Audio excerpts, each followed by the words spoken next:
మనం ఈ జన్మలో ఏ కొద్దిగా సుఖపడుతున్నామనంటే కిందటి జన్మలో మనం ధర్మాన్ని ఆచరించాం. దాని యొక్క ఫలంగా నేడు సుఖాన్ని అనుభవిస్తున్నాం.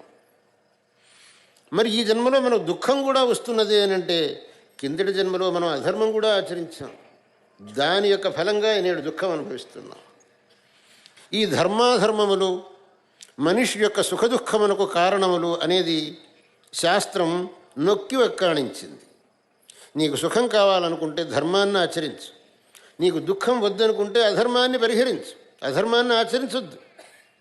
అధర్మాన్ని ఆచరిస్తాను కానీ నాకు దుఃఖం వద్దు, ధర్మాన్ని ఆచరించను కానీ నాకు సుఖం కావాలి. ఈ రెండు ఎన్నటికీ అయ్యేవి కాదు. ఇది ఎలా ఉంటుంది అని అంటే, విద్యార్థి అనేవాడు నేను పుస్తకం ముట్టుకోను కానీ పేస కావాలి అని అనుకుంటే వాడి కోరిక ఎలా ఉంటుందో, నేను ధర్మాన్ని ఆచరించను కానీ సుఖంగా ఉండాలి అంటే అది కూడా అటువంటి కోరికే అవుతుంది. కాబట్టి మనం ధర్మం విషయంలో మాత్రం ఏమాత్రం అశ్రద్ధ వహించరాదు.